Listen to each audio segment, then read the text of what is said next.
शिवाय सूर्यकोटिसमप्रभा निर्विघ्नं कुरु मे देव सर्वकार्येषु सर्वदा। ॐ गं गणपतये नमो नमः। ॐ गं गणपतये नमो नमः। ॐ गं गणपतये नमो नमः। ॐ नमः शिवाय। ॐ नमः शिवाय। ॐ नमः शिवाय। या देवी सर्वभूतेषु मातृरूपेण संस्थिता नमस्तस्यै नमस्तस्यै नमस्तस्यै नमो नमः। या देवी सर्वभूतेषु बुद्धिरूपेण संस्थिता नमस्तस्यै नमस्तस्यै नमस्तस्यै नमो नमः।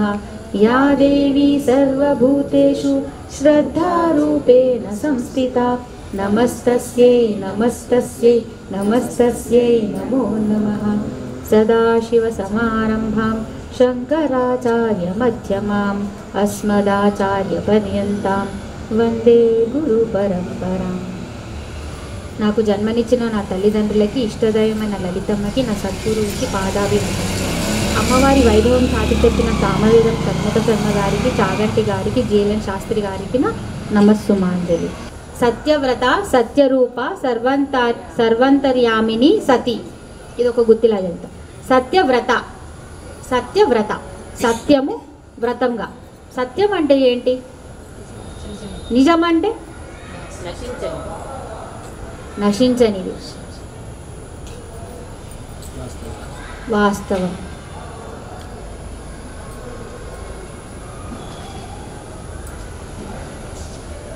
సత్యం ఒక్కటే ఉంటుంది ఎప్పుడు, నిజం శాశ్వతంగా ఉండేది, ఎప్పటికీ అదే సత్యం. దాని మీద మీరు అబద్ధ పూతలు ఎన్నైనా చెప్పండి. మీరు ఇప్పుడు ఒక నిజం దాచాలనుకోండి, దానికి ఎన్ని అబద్ధాలు ఆడతారు? ఈ మనిషికి కావాల్సినట్టు ఈ మనిషికి, ఆ మనిషికి కావాల్సినట్టు ఆ మనిషికి, ఈ మనిషికి ఏం చెప్పామో ఆ మనిషికి ఏం చెప్పామో తెలియదు, మర్చిపోతాం. ఆ మర్చిపోవడంలోనే ఒక్కోసారి పట్టుబడిపోతాం. నిజం నువ్వెంతమందికైనా చెప్పు, ఎవరికైనా చెప్పు, ఒకటే చెప్పావు. నిజం ఒకటే ఉంటుంది, నువ్వెంతమందినైనా మార్చు, ఎంతమందికైనా చెప్పు. సో నిజం అనేది ఒకటే, శాశ్వతమైనది, ఉనికి. సో సత్యం అనేది అదనమాట. సో మన జీవితం కూడా ఎలా ఉండాలి? సత్యమయంగా ఉండాలి. అదే మన జీవన ఆధారమై ఉండాలి. శ్రద్ధతో చేసిన వ్రతం సత్యవ్రత. ఉదయమే సత్యనారాయణ స్వామి వ్రతం చేసుకున్నారు కదా మన ఎవెన్యూలోనే కూడా. అది ఎలా చేయాలి? శ్రద్ధతో చేయాలి. శ్రద్ధతో చేస్తేనే అది సత్యం అనిపించుకుంటుంది. వ్రతం అంటే ఏంటమ్మా? వ్రతం అని మీరు ఒక వ్రతాన్ని కూర్చుంటే అంటే ఒక నియమం. అంటే ఇంకా మీరు అన్నారు, నేను దీనికి నియమబద్ధంగా పాటిస్తాను అంటే దీనికి ఏం కావాలో దానికి అనుకూలంగా నేను నడుస్తాను. దాని అర్థం వ్రతానికి అర్థం అదనమాట. సో మనం సత్యం అనే వ్రతాన్ని పట్టుకోవాలి. ఈ శరీర పోషణనే ఒక వ్రతం, అంతే కదా. ఈ శరీరమే ఇప్పుడు మీకు తిరుపతికి వెళ్ళాలని, తిరుపతి ఎందుకు, మన రాజుగారే ఉన్నారు కదా ఈరోజు సత్యవ్రత. అబ్బా భలే వచ్చారు పేరు కూడా. ఈరోజు మనం 20 నిమిషాలు లేట్ అయ్యాం. ఎందుకు? రాజుగారి బండి ఏమనింది? డుక్ డుక్ డుక్ డుక్ అనింది. ఇప్పుడు రాజుగారు ఇక్కడి వరకు రావాలంటే ఆయనకి ఏంటి ఆధారం? బండే కదా. ఆ బండి ఇబ్బంది పెట్టింది కాబట్టి ఇక్కడి వరకు రాలేదు. అంటే నియమం కొంచెం అటు ఇటు అయింది, అంతే. సత్యవ్రత కొంచెం తప్పింది.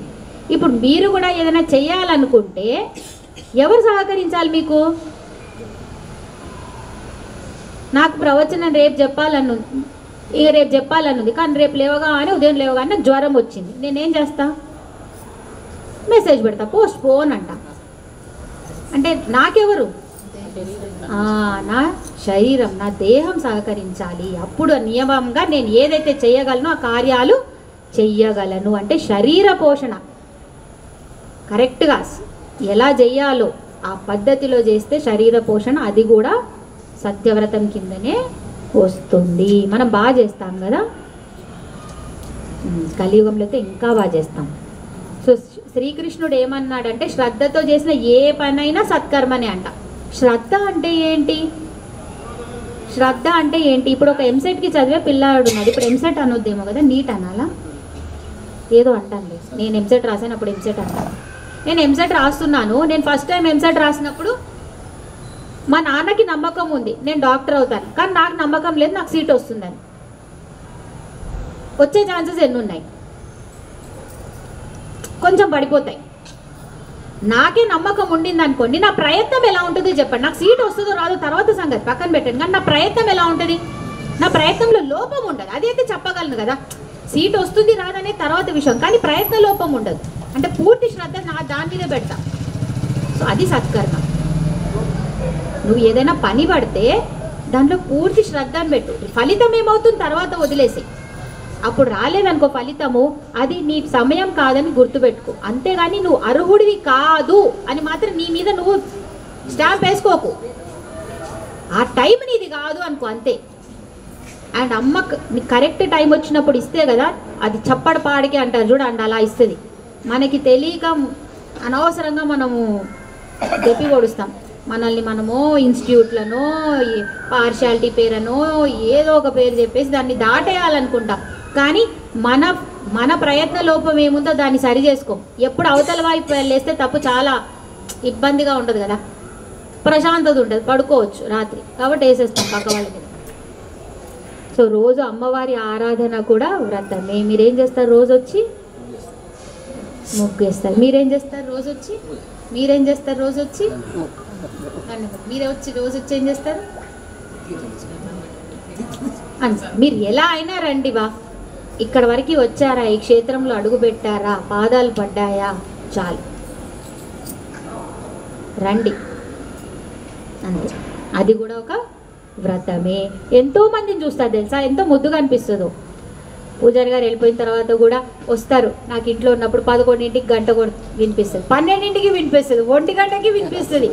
అంటే ఇది ఎలా అంటే వస్తూ ఉంటారు. ఎప్పుడంటే అప్పుడు వాళ్ళకి టైం ఉన్నప్పుడు, వీళ్ళు ఉన్నప్పుడు అందరూ వస్తారు. కానీ ఈమెను వదిలేసి మాత్రం వెళ్ళరు. ఒకసారి వచ్చి అమ్మ నేనున్నా అంటారు, లేకపోతే నువ్వు బాగున్నావు అడుగుతారో, ఏం అడుగుతారో నాకు తెలియదు, కానీ వస్తారు ఇక్కడికి. వాడు ఎంత పెద్ద అబద్ధమైన ఆడనియండి అమ్మ, కానీ లోపల వాడికి తెలుసా వాడు అబద్ధం ఆడుతున్నాడని? ఆ ఒక్కడికైనా తెలుసు కదా వాడు అబద్ధం ఆడుతున్నాడని. అది సత్యం. సో వాడికైనా తెలుస్తుంది ఖచ్చితంగా. పక్కవాడికి ఎంతైనా చెప్పొచ్చు, పూతలు ఎంతైనా, కానీ వాడికి తెలుసు కదా. ఆ భయం వాడిని ఎప్పుడు వెంటాడుతుంది, ఆ భయం వాడిని ఎప్పుడు వెంటాడుతుంది. అందుకే వాక్కు తెలుసు కదా, 4 స్టేజెస్ వాక్కు ఉంటాయని. పరా, పశ్యంతి, మధ్యమ, వైఖరి. అమ్మ పరా పశ్యంతి దగ్గర అబద్ధం అనేది ఉండదమ్మా, ఏది ఉందో అదే వస్తుంది. పశ్యంతి దగ్గరే ఎక్కడైతే మధ్యమ వైఖరి, పశ్యంతి కాదు, మధ్యమ వైఖరి దగ్గర మీ ఓన్ బుర్ర పనిచేయడం స్టార్ట్ చేస్తుంది. అప్పుడు మీరు అబద్ధాలు ఎన్నైనా చెప్పగలరు. పరా పశ్యంతి దగ్గర ఉండదు. మధ్యమ వైఖరి ఎవరికి పనిచేస్తుంది? 4 కాళ్ళ మనుషులకు కాదు, 2 కాళ్ళ మనుషులు. ఎవరు వాళ్ళు? 2 కాళ్ళ జీవులు. ఎవరు వాళ్ళు? పశువులు, మనమే. 4 కాళ్ళ వాళ్ళకి ఏం లేదు. ఈ చెట్టుకుందా, ఈ చెట్టుకు కూడా పరా ఉంది, ఆమెకు కూడా వినిపిస్తుంది చెప్పేది. ఇక్కడ కూర్చున్న మీరే వింటున్నారు అనుకుంటున్నారా? లేదు, ఇక్కడున్న గడ్డి పూస కూడా వింటుంది తెలుసా. ఆ గడ్డి పూస ఉంది చూడండి, ఆ చెట్టు ఉంది చూడండి, ఆ స్థావర జంగరాలు, అక్కడున్న స్టూలు, ఇక్కడున్న అన్ని రాయి రప్పలు అన్నీ వింటున్నారు. కాబట్టి నేను ఆపను, ఎవరు వచ్చినా రాకపోయినా. ఇక్కడివి విని విని విని విని విని వీళ్ళు తెచ్చుకున్నాయి ఆ అమ్మాయి ఎనర్జీని, శక్తిని. వీళ్ళ కోసమైనా చెప్తాను నేను. ఏమో వచ్చే జన్మలో ఇది మనిషిలా పుడుతుందేమో, పెద్ద భక్తురాలు అవుతుందేమో, చెప్తా. ఆ చెట్టు కోసం చెప్తా, ఈ గాలి కోసం చెప్తా, మీరు వస్తే మీకోసం చెప్తా. ఎవ్వరు లేకపోయినా అమ్మ మాత్రం వింటది. ఈ పాటికి ఎంత అలవాటైపోయిందంటే ఖచ్చితంగా మంగళవారం ఆమె కూడా చెవులు కొంచెం పెద్దగా చేసుకుంటుందని నాకు ఒక చిన్నపాటి కాదు, మంచి నమ్మకం. సత్యవ్రత, సత్యరూప, సత్యమే ఆమె రూపం అంట.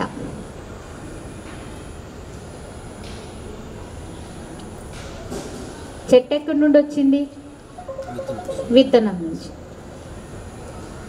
అది నిజం అంతే. దానికి ఇంకా మీరు ముందు వెనక అనలేరు. అది అంటే మీ సృష్టి అంతా కూడా ఎందులో ఉంటుంది? చిన్నపాటి విత్తనం నుంచి చెట్టు ఎలా వస్తుంది అంటే అది అంతే. అది ఆమె సృష్టి చేసేది. ఆ తర్వాత ఒక్కో స్టేజ్ తర్వాత ఒకటి చేసి తీసుకొచ్చే పరిణామాలు అలాంటివి అనమాట. నువ్వు చేయాల్సిన పని ఏంటి? నమ్ము, సాధనతో చూడు. నువ్వు సాధన చేసే కొద్దీ నీ విత్తనం ఏదైతే ఉందో లోపల అది చెట్టు అవుతుంది. ఇప్పుడు ఆ చిన్న విత్తనం దేనికైతే ఏం ఉనికి లేదో, అది ఎలా అయితే సరిగ్గా కరెక్ట్ అయిన క్షేత్రం దొరుకుతుందో, క్షేత్రం అంటే సాయిల్, మనం దాన్ని కరెక్ట్ సాయిల్లో పెట్టాలి, అంతే కదా. దానికి మంచి భూమి ఇవ్వాలి, ఇసుక, ఆ తర్వాత రోజు నీళ్లు పోయాలి, కొంచెం సూర్యరశ్మి కావాలి. అలాగే మీరు కూడా చేసే సాధనలో రోజు రోజు ఖచ్చితంగా చేశారనుకోండి, రోజు మీ సాధన కొంచెం నీళ్లు పోసారు, రోజు కొంచెం సూర్యుడిని చూయించారు, అంటే కొంచెం జ్ఞానం రోజు రోజు తీసుకున్నారు, కొంచెం రోజు దానికి చేయాల్సిన టైం చేశారనుకోండి, మీలో ఉన్న విత్తనం ఏదైతే ఉందో కదా, అమ్మని తెలుసుకోవాలనే విత్తనం చెట్టు అవుతుంది, అదే నిజమవుతుంది. అమ్మ ఏంటి? సచ్చిత్ ఆనందం, సచ్చిదానందం. సో ఆ ముందున్న సత్యమే అమ్మ రూపం. సత్యం అంటే, సత్యరూప అంటే ఏంటి? నిజం అంటే ఎప్పటికీ మారంది, అంటే నియమం. ఇప్పుడు సూర్యుడు ఉదయం ఏ టైంకి రావాలంటే అదే టైంకి రావాలి, ఆయన ఇష్టం వచ్చినట్టు ఆట అక్కడ ఆడలేడు. గాలి వీయాలంటే వీచాల్సిందంటే వీచాల్సిందే. కాబట్టి ప్రకృతి నియమాలన్నీ కూడా సక్రమంగా నడిపించే రూపం సత్య రూప. అన్నం ఎక్కడి నుంచి వస్తుంది మనకి? భూమి. భూమి భూమి నుంచి ఎలా వస్తుంది? భూమికి ఏం కావాలి అన్నం పండాలంటే? వడ్లు. నీరు. నీరు ఎలా రావాలి? ఆకాశం. ఆకాశం ఎట్లా నీళ్ళు ఎలా కురిపిస్తుంది? ఆకాశం నుంచి ఏమొస్తుంది? వర్షం. వర్షం ఎలా వస్తుంది? మబ్బులు. మబ్బులు ఎలా వస్తాయి? వేడి. ఆ వేడి ఆవిరి అవుతుంది. ఫస్ట్ ఆ వేడి ఎలా వస్తుంది? ఎక్కడి నుంచి? ఆ మబ్బులు ఎలా ఫామ్ అవుతాయి? సముద్రం. ఆ సముద్రం ఏమవుతుంది? ఆవిరి. ఆ వేడికి ఏమవుతుంది? ఆవిరి. పైకి వెళ్ళి ఏమవుతాయి? మబ్బులు అవుతాయి. ఆ మబ్బులే మళ్ళీ ఏమవుతాయి? కరిగి వర్షం అవుతుంది. ఆ వర్షం ఏమవుతుంది? కింద భూమికి తగులుతుంది. ఆ భూమిలో తగిలిన తర్వాత అక్కడ ఉన్నది ఏమవుతుంది? ఆ విత్తనం ఏమవుతుంది? చెట్టు అవుతుంది. ఆ చెట్టు ఏమవుతుంది? ఫలాలు ఇస్తుంది. మనం భారతదేశంలో ఉన్నాం కాబట్టి మనకేం కావాలి? వరి కావాలి. వరి అంటే ఏమొస్తుంది? బియ్యం. విత్తనం ఏ రంగులో ఉంటుంది? తెలుపు. వీర్యం ఏ రంగులో ఉంటుంది? అంతే, అయిపోయి. సో మనం అందుకే అన్నాన్ని పరబ్రహ్మ స్వరూపం అంటాము. అన్నానికి కనిపిస్తాం, ఎందుకంటే ప్రతి అన్నపు ఒక్కొక్క గింజ ఏముందో ఒక్కొక్క వీర్యం అవుతుంది. మీరు ఆ అన్నం తింటేనే కదా, మీకు శక్తి వస్తేనే కదా రేపొద్దున మీరు నిజంగానే చేయాల్సిన పనులన్నీ చేయగలుగుతున్నారు. కాబట్టి ఆ అన్నమే రేపొద్దున వీర్యం అవుతుంది. ఈ లోకం ధర్మం ఇది నడవడానికి ఉపయోగపడుతోంది, ఈ సృష్టి ధర్మం నడవడానికి ఉపయోగపడుతోంది. కాబట్టి ఆదిత్యుడు అన్నం ఇస్తాడు, ఆ అన్నం వల్ల మన ప్రాణం ఆగుతుంది.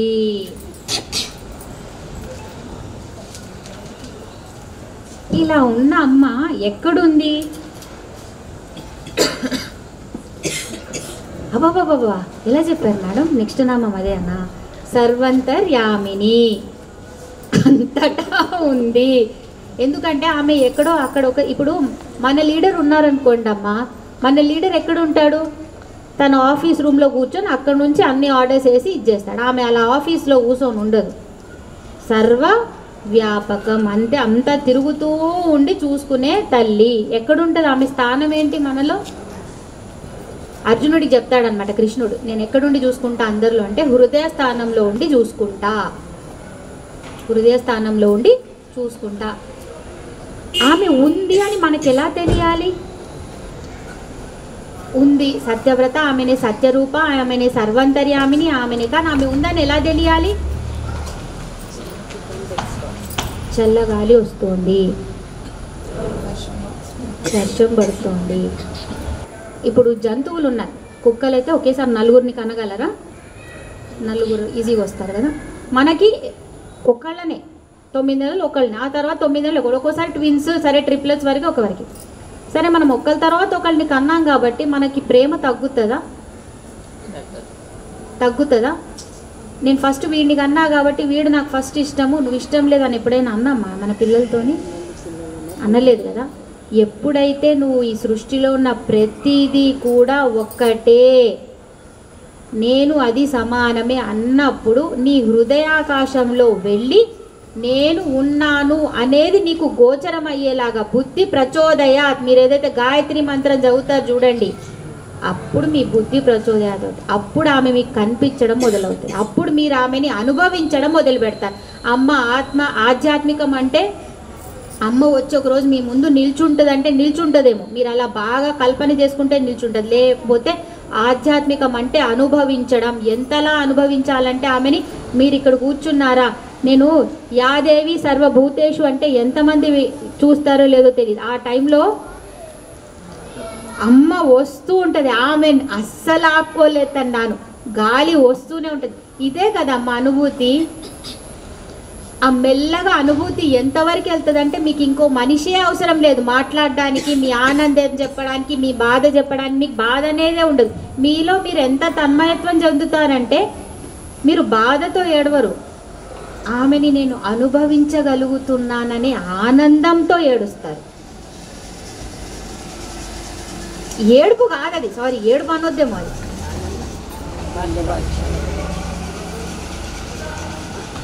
ఆ అమ్మకి నాకు ఉన్న కనెక్షన్ ఆ కన్నీళ్ళు ఒకటే. నేను నిన్ను ఫీల్ అవ్వగలుగుతున్నా అని నన్ను నేను రుజువు చేసుకోగలిగే స్కేల్ ఒకటే మా, నేను చెప్పుకోగలిగే ఇది. దొంగేడుపు ఆమె పసిగడుతుంది, భయపడొద్దు. ఏడ్చాను కదమ్మా అనొద్దు, పసిగడుతుంది. మనకన్నా పెద్ద బెత్తం వేసుకొని కూర్చుంటుంది. సో నువ్వు సర్వంతర్యామిని అయిన అమ్మని మనం ఎందుకు పసిగట్టలేకపోతున్నాం? మనకి ఇది లేదు కాబట్టి. ఇంత విభేదం, ఇంత వేరు వేరు చేసి చూసినంతసేపు ఆమె దొరకదు. అందరి పిల్లలు ఒకటే. యాక్చువల్లీ ఇప్పుడు చాలా చెప్పాలి, సరే ఇప్పుడు మనం టైం తర్వాత చూసుకొని చెప్తాం. ఆ అమ్మనే ఎవరు? సతీ. సత్ అన్నాం కదమ్మా, సత్ పుంలింగం, దాన్నే స్త్రీలింగంలో పెట్టండి. సతీ అంటే ఎప్పుడు ఉండడం, ఉండడం వేరు, ఉండుట వేరు. నిద్రపోయినప్పుడు మీరు ఉన్నారా? ఉన్నారు, కానీ మీ సొంతంగా మీరేం చేయలేరు. ఉన్నారు, మీకు అది తెలుసు, కానీ మీకోసం మీరేం చేసుకోలేరు. ఉండడం, ఉండటం, ఆ రెండిటికి కొంచెం తేడా ఉంటుంది. ఇది ఎలా అంటే ఆమె ఎవ్వరు రాకముందు నుంచి ఉన్న తల్లి, అంటే ఈ సృష్టి అవ్వకముందు నుంచి కూడా ఉంది ఆమె, ఉండడం ఉంది. ఇవన్నీ అయిన తర్వాత కూడా అందులో ఉంటుంది, సత్యరూపంలో ఉంటుంది. ఆమె అంతకన్నా ముందు ఉన్నది, ఆ తర్వాత కూడా ఉంటుంది, ఆ మధ్యలో కూడా ఉంది. ఇప్పుడు చెప్పను, తర్వాత చెప్తాను. మరి ఈమె ఎందుకు మనకు దొరకట్లేదు? ఎప్పుడైనా సరస్సు, చిన్న సరస్సు, లేకపోతే సరస్సు తీసుకుందాం, సముద్రం వద్దు, సరస్సు అంటే సముద్రం అంటే కష్టం. సరస్సులో కింద కూడా కనిపిస్తాయి మీకు ఒక్కోసారి, అడుగు భాగంలో ఏముందో కానీ బాగా అందులో దుమ్ము ఉందో లేకపోతే మట్టి ఏదైనా బాగా చెత్త ఉందనుకో కనిపిస్తుందా? కనిపించదు. కానీ చేయాల్సింది ఏంటి? చెత్త తీసేయాలి, అప్పుడు కింద ఏముందనేది కనిపిస్తుంది. అలాగే మీ లోపల ఆలోచనలు, అభిప్రాయాలు, అట్టహాసాలు మీ లోపల ఎన్నో ఉంటాయి చూడండి. ఈ పైనవన్నీ తీసేస్తే కానీ ఆమె మీలోనే ఉంది, లోపల దాగి ఉంది, చాలా నిర్మలంగా ఉంది అని మనకి తెలీదు. ఈమె ఎంతలాగా ఆడుతుందంటే మాయలాగా ఆడుతుంది. ఆ మాయ మంచిదే తెలుసా, ఆ మాయ లేకపోతే కష్టం. కానీ ఆ మాయ తొలగించేది కూడా ఆమెని. అది ఎప్పుడు తొలగిస్తుంది అంటే మన కర్మఫలం. ఒకటి నీ భక్తి, ఇప్పుడు నీ మీద ఎంత విశ్వాసం ఉంది, నమ్మకం బాగుందనుకో, నీ కర్మఫలం కూడా తగ్గించేస్తుంది, టకటకా తగ్గించగలదు. అది ఆమె చేతిలో ఉంది. అందుకే అమ్మని నమ్ముకున్న తర్వాత ఎప్పుడు జ్యోతిషుడి దగ్గరికి వెళ్ళొద్దు. ఎందుకంటే గ్రహాలు అక్కడ పనిచేయవు. గ్రహాలన్నీ ఎవరి చేతిలో ఉన్నాయి? ఆమె ఇలా పెట్టుకొని తిప్పుతోంది, ఇక్కడ ముక్కు పుడకలా పెట్టుకుంది, ముక్కు పుడకలా పెట్టింది. నీ గ్రహం బాగాలేదనుకో, ఆమెకు బాగా వస్తే ముక్కు పుడక తీసి పడేస్తుంది, ఆ గ్రహమే పోతుంది, నువ్వు పోవు. కాబట్టి ఆ గ్రహానికే ఇబ్బంది నీతో పెట్టుకుంటే. కాబట్టి ఇదేం నమ్ముకోవాలి?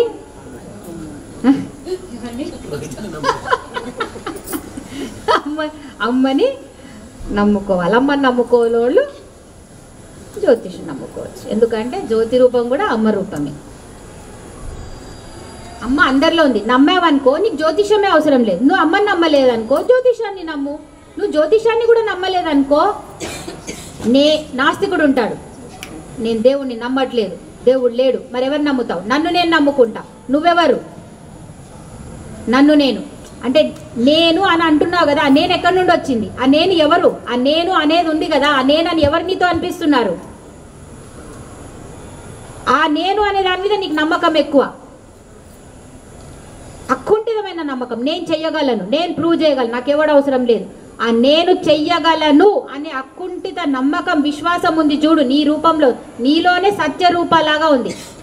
అంటే ఒక నాస్తికుడిలో కూడా ఉంది. కానీ అక్కడ ఏముంటుంది, అమ్మ ఏ పేరు తీసుకోదు, భువనేశ్వరి అమ్మలాగా విశాలాక్షి అన్నపూర్ణ ఉంటుంది. అక్కడ ఎక్కడుంటుంది, సత్యవ్రత సత్యరూప ఈ రూపంలో ఉంటుంది. కానీ ఉన్నది ఆమెనే. నువ్వు దాన్ని ఎలా పెడతావు, నమ్ముతావా నమ్మవా అనేది, కానీ ఆ రూపంలో కూడా ఉన్నది ఆమెనే. నేను చెయ్యగలను అంటున్నావు, ఎవరా నేను?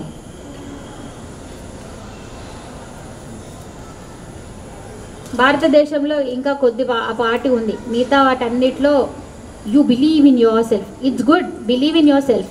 బట్ బిలీఫ్ అనే సిస్టమ్ కదా తొందరగా కొలాప్స్ అవుతుంది. నీ మీద నీకు డిప్రెషన్, నమ్మకం లేదు. ఫ్రెండ్స్ అన్నారనుకో మెల్లగా, నువ్వు చెయ్యలేవురా, నువ్వు ఇది చెయ్యలేవురా, నువ్వు చెయ్యలేవురా అని మీరు 10 రోజులు జోలిగలాగా ఒక పక్కన పెట్టండి. వాడు 11వ రోజు నిజంగా అది చేయలేడు. మనం ఏం చేస్తాం, మనము నమ్మకం, విశ్వాసం అంటే ఇంకా ఆమె లేదు అసలు, అలాంటివి మనకు లేదు. వాళ్ళు బిలీవ్ చేస్తారు, మనం ఫెయిత్. రెండిటికి తేడా ఉంది. బిలీఫ్లో అటు ఇటు కొంచెం అటు ఇటు అవ్వచ్చు, కానీ ఫెయిత్ అంటే అది ఇంకా కదలదు. ఉంది అంటే ఉంది. శ్రద్ధ, ఎంత శ్రద్ధ ఉంది అంటే ఇంకా నువ్వు ఏదైనా చెప్పు, నువ్వు వీడిని వదిలేసేయి, లేకపోతే నువ్వు చచ్చిపోతావు అంటే నేను చచ్చిపోతా కానీ వీడిని వదలను, అమ్మను వదలను. అంత విశ్వాసం మనది. బ్రహ్మాణి బ్రహ్మజనని బహురూప బుధార్జిత. బ్రహ్మాణి అంటే ఏంటి, అని అంటే ఏంటి తెలుసామా? దీపం ఉంది కదా, దీపం చూడండి అందరూ, దీపం ఉంది కదా, ఆ దీపం అగ్రభాగం అంటే ఏంటి నాన్న? పైన భాగం. ఆ పైన భాగం కొస, ఆ పైన భాగంలో కూడా కొన భాగం. అని అంటే అది అన్నమాట. అనిమ అంటే చిన్నది, అత్యంత చిన్నది అనిమ. దీపంలో ఆ పెద్ద. బ్రహ్మాణి అంటే బ్రహ్మకి కూడా కొన అంచు మీద ఉన్న, అంటే బ్రహ్మకి కూడా జన్మనిచ్చిన తల్లి, అంటే ఆమె నుంచే వచ్చాడు బ్రహ్మ కూడా ఆ పరంపరలో. అది చెప్పే అర్థం బ్రహ్మాణి, పరబ్రహ్మ రూపం. బ్రహ్మ జనని.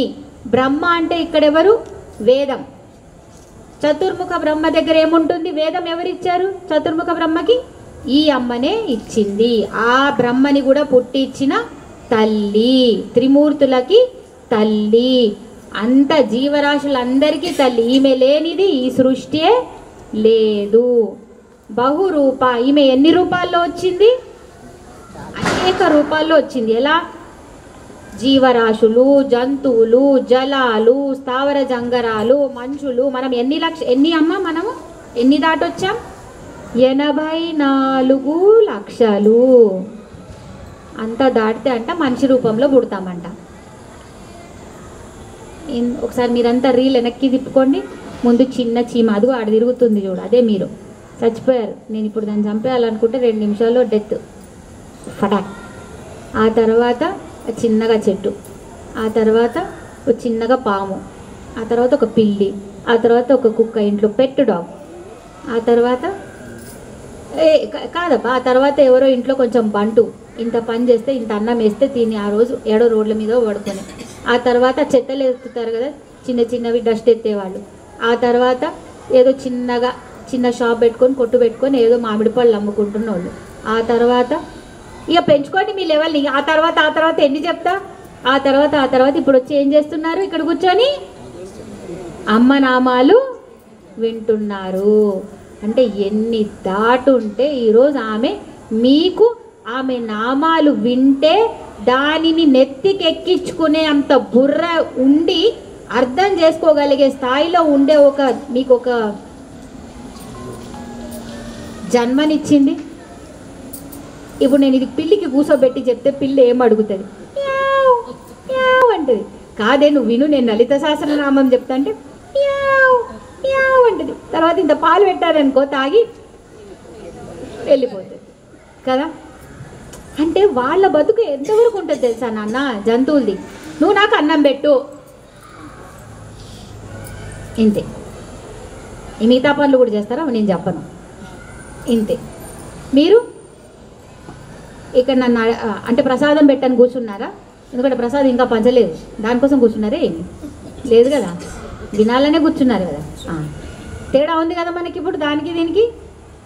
అంటే మీరు 84 లక్షల దాంట్లో కొంచెం పైన నంబర్లోనే ఉన్నారా మేడం? మీరు లెక్కెట్టుకుంటున్నారా ఇంటి లోపల? లేదు కదా. అసలే మేడం ఇంజనీర్ క్యాలిక్యులేషన్ మరి ఎక్కడైనా వెళ్ళిపోయారేమో అని. సో అమ్మ చేసే ప్రతి రూపం ఆమె కల్పననే, ఆమె సృష్టించినదే. ఎవరిని ఎలా సృష్టించాలని మనం ఎందుకు రూపం తీసుకున్నాం మీకు తెలుసా మేడం? ఇప్పుడు మీ ముక్క ఎలా ఎందుకుందని, మీ నోరు ఎలా ఎందుకుంది, మీ జుట్టు ఎలా ఎందుకుంది, మీకెంత మీ రూపం, మీరు నల్లగున్నారా, తెల్లగున్నారా, పొట్టుగున్నారా, పొడుగున్నారా, మీరు ఎలా ఉన్నారా, అన్నీ కూడా మన కర్మానుగుణంగా ఉంటాయి. మన శరీరాలన్నీ కర్మల వల్ల వచ్చేవి. మన గుణానుసారం మనం ఏ గుణంలో ఎక్కున్నామో దానికి అనుకూలంగా తీసుకున్న అమ్మ ఇచ్చిన రూపం ఇది మనకి. ఆ అమ్మ ఒక్కొక్కళ్ళకి వాళ్ళకి అనువుగా ఉండేలాగా రూపం. కానీ ఆ అమ్మ ఏ రూపమైనా తీసుకోగలదు. అది పెద్ద బాణంలో అంట లడ్డూది ఇంకా రెడీ చేస్తాం కదా, పౌడర్ లాగా ఉంటే ఏముంది ఒకేలా ఉంటుంది. కానీ ఆ తర్వాత మీరు లడ్డు చేస్తున్నప్పుడు పొట్లల్లో కట్టేస్తున్నప్పుడు ఒక్కో దాంట్లో ఎక్కువ పడుతుంది, ఒక్కో దాంట్లో తక్కువ పడుతుంది, ఒక సైజు పెద్దగా వస్తుంది, ఒక సైజు చిన్నగా వస్తుంది. అది మనమంతా అలా బహురూప చాలా రూపాల్లో ఉన్నది. కానీ ఉన్నదెవరు, అన్నిట్లో ఉన్నదెవరు? ఆమెనే. అది తెలిసిన రోజు నిజంగా నీ మతం ఏదో నువ్వు అది పాటించి బతకరా, ఇంకొకడు ఏది పాటిస్తున్నాడో వాడిని పాటించని. ఎవడు నీ ఇంట్లో కన్నం వచ్చి ఏం అడగట్లే కదా, నీ ఇంట్లో అన్నం ఎవడు అడగట్లే కదా, నీకెందుకంత భయం? దేనికోసం భయపడుతున్నావు? 3 పూటలు తిండి కోసమా?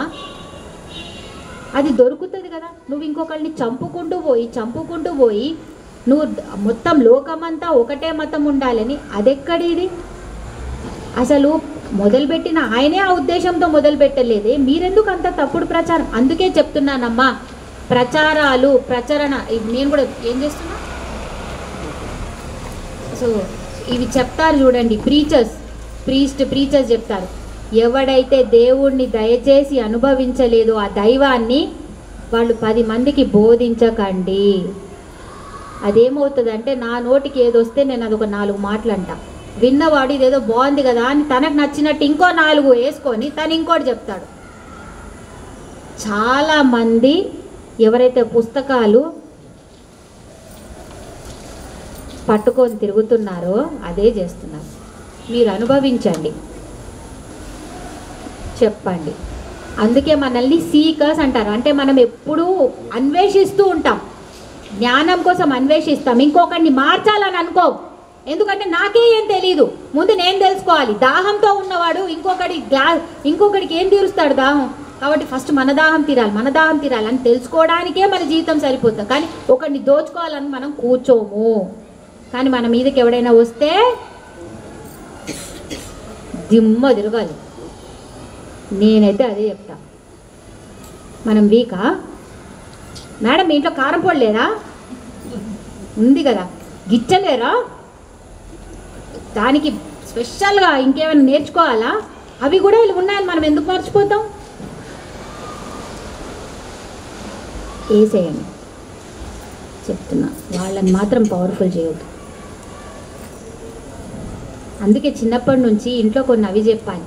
అరే నీ గ్యాస్ ఇంట్లో పేలితే, సిలిండర్ పేలితే ఏం చేయాలో నేర్పియాలి పిల్లలకి. ఎవడైనా తప్పు అంటే ఒక బ్యాడ్ టచ్, ఒక మంచి టచ్, ఒకటి ఎవడెలాంటి వాడు, ఇవి నేర్పియకుండా ఎస్ఎస్సి, సిబిఎస్సి, ఐసిఎస్సి, అయ్యో నా పిల్ల చదివే చదువు చూస్తే నా కళ్ళల్లోంచి రక్తం వస్తుంది, నీళ్లు కాదు.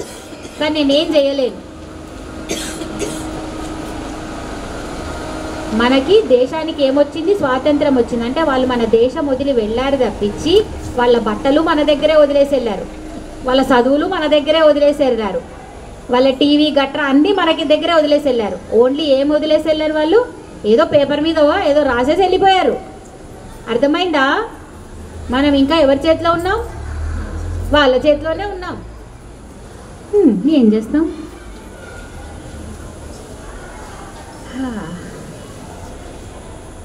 సో శ్రీ విద్య కూడా బహురూప. అందులో ఎన్ని విద్యలు ఉన్నాయో, మళ్ళీ ఎన్ని పేర్లు ఉన్నాయో, ఎన్ని ఉపాసనలు ఉన్నాయో. కొన్ని పేర్లు తెలుసా?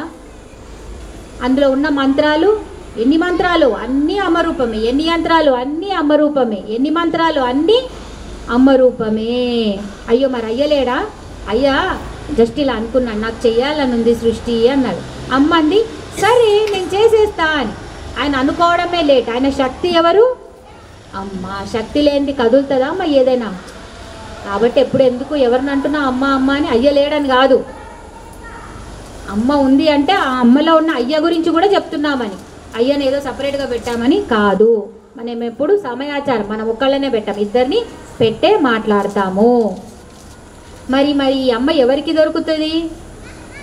తెలివి ఉన్నోడికి దొరుకుతుంది కదా. తెలివి లేనోడికి పిచ్చోడా అంటే నువ్వు పిచ్చోడిని తెలివిగా నోడిని ఇద్దరిని కూర్చోబెట్టియండి. తెలివిగలోడు వీడు పిచ్చోడని గుర్తుపట్టగలడు, కానీ పిచ్చోడు ఇంకో పిచ్చోడిని కూడా గుర్తుపట్టలేడు.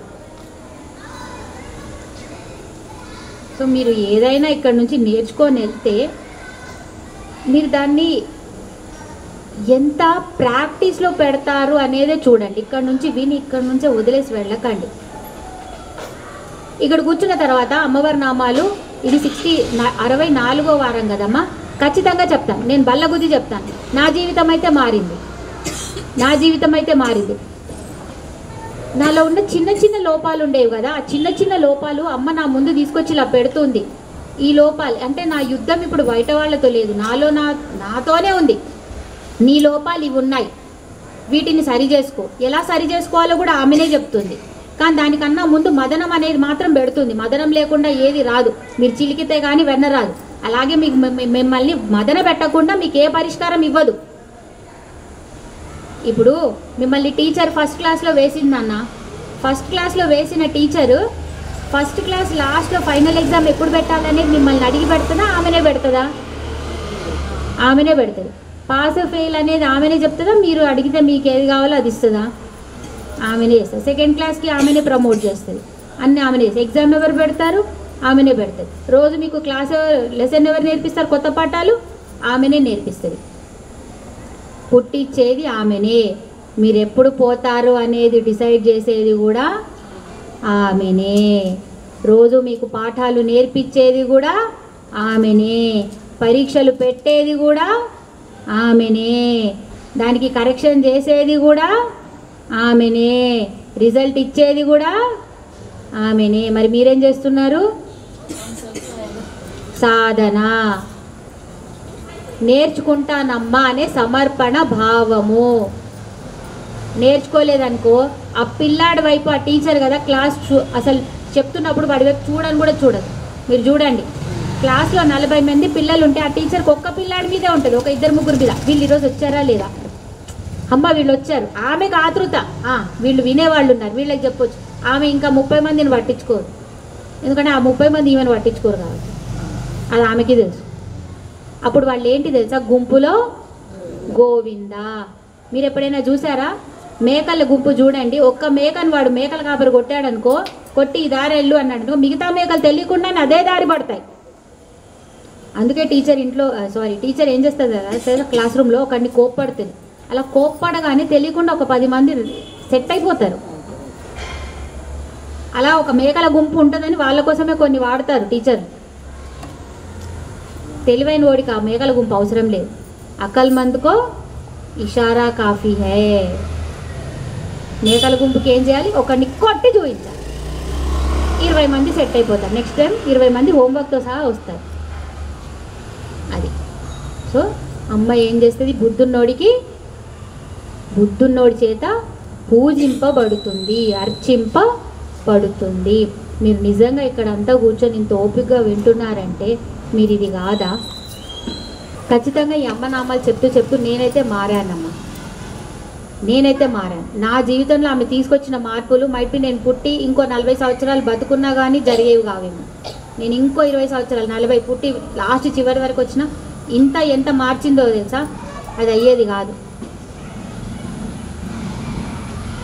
అందుకే అనిపించింది, ఒక గొప్పవాడిని పట్టుకుంటే తెలియకుండా మనం కూడా గొప్పవాడు అవుతామంటారు చూడండి. గొప్పవాడితో సాంగత్యం ఉండరా, సత్సంగం చేయరా, నువ్వు కూడా బయటపడతావు. నీకు ఆ బుద్ధి ఉన్నా లేకపోయినా, నీకు అంత అర్హత ఉన్నా లేకపోయినా. నాకు అది అర్థమైంది తెలుసా, నాకు అంత బుద్ధి ఉందో అర్హత ఉందో నాకేం తెలియదు. కానీ ఈ అమ్మ నామాలు పట్టుకున్న తర్వాత ఆ అమ్మ నాతో ఏం చేసిందనేది నాకు తెలుసు. కాబట్టి అందుకే అంటారు, పట్టుకుంటే నీకేం తెలియకపోతే ఒక గొప్పోడిని పట్టుకోరా, ఒక మంచోడిని పట్టుకోరా. నీకు బుద్ధి లేదా, పర్లే, ఏం బాధ లేదు. కానీ పట్టుకోవడం మంచోడినైనా పట్టుకో, అంత బుద్ధి అయినా ఉండని. అదే బుధార్చిత. అర్థమైందా? ఇక్కడ ఒక బొమ్మేసాను బా, అర్థమైందా? అది దీపం దీపంలా ఉందో మనిషిలాగా ఉందో కూర్చున్నది మనిషిలా ఉన్నాడు మూలాధారంగా కూర్చున్నది దీపమే అది. సో దీపం వెలుగుతుంది కదమ్మా, ఆ దీపం కొన భాగం ఉంది కదా లాస్ట్లో, ఆ కొన భాగం బ్రహ్మణి. మీరు యజ్ఞం చేసినప్పుడు అమ్మవారి ఇక్కడ ప్రేయర్ అంటే యజ్ఞార్థం, యజ్ఞంలో కూడా వస్తుంది ఇదే బ్రహ్మాణి బ్రహ్మజనని బహురూప బుధాజిత. యజ్ఞం చేస్తున్నప్పుడు ఎవరు కావాలి చెప్పండి, చెప్పండి. అగ్ని కావాలి, అగ్ని భట్టారిక రూపమే. యజ్ఞం చేస్తున్నప్పుడు ఒక వేద పండితుడు ఉండాలి, ఎందుకు వేదం చెప్పాలి కాబట్టి. ఆ తర్వాత చేసేటోడు, యజ్ఞం చేయించేటోడు ఒకడు కావాలి, చేసేటోడు ఒకడు చేయించేటోడు. చేసేటోడు ఏం చేస్తాడు, వేదం చెప్తాడు. చేయించేటోడు ఏం చేస్తాడు, కర్మ. అంటే దానికి కావాల్సిన అన్నీ ఉంటాయి కదా సామాన్లు, ఏవైతే సమకూర్చాలో అవి సమకూరుస్తాడు. సో ఆ కర్మ ప్లస్ ఆ వేదం రెండు కూడా అమ్మ రూపమే, అమ్మాయి పుట్టించింది కాబట్టి బ్రహ్మ జనని. అందులో అగ్ని ఉంది కదా, అగ్ని అంటే మనకు కనిపించదు కానీ 7 భాగాలు ఉంటాయంట అగ్నికి, 7 నాలుకల్లో వచ్చి తీసుకుంటుందంట. యజ్ఞం చేస్తున్నప్పుడు అగ్ని భట్టారకుడు 7 నాలుకలతో తీసుకుంటాడంట సప్తజిహ్వ. ఆ సప్తజిహ్వలో మధ్యలో ఉన్నది బహురూప. అక్కడ ఉన్న మధ్యలో ఉన్న రూపానికి కూడా మళ్ళీ 3 నాలుకలు ఉంటాయి, 3 తలలు ఉంటాయి. 3 తలలు అంటే సో అక్కడ బహురూప. మరి ఇది ఎవరితో చేయించబడుతుంది, యజ్ఞం ఎవరు పడితే వాళ్ళకి ఇస్తామా అమ్మ, ఎవరితో పడితే వాళ్ళతో చేయిస్తామా, ఎవరితో చేయిస్తాం, బ్రాహ్మణుడితో. బుధార్చిత అయిపోయింది.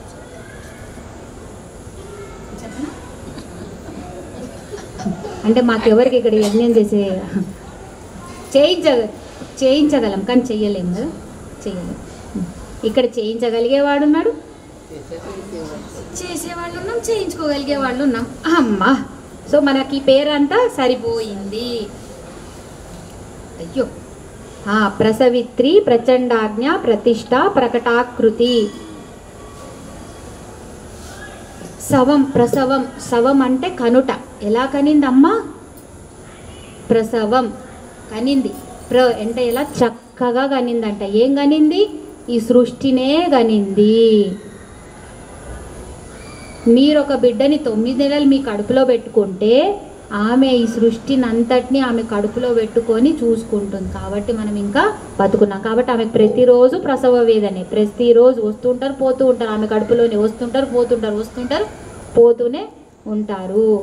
బ్రహ్మజనని, ఆ బ్రహ్మ కీట జనని, అనేక కోటి బ్రహ్మాండ జనని, వేద జనని, వేదమాత, వేదాది జగత్ప్రసు. వాంగ్మయ సృష్టి అంటే అక్షర రూపాన్ని కూడా పుట్టించిన తల్లి. మాతృకా వర్ణ రూపిణి.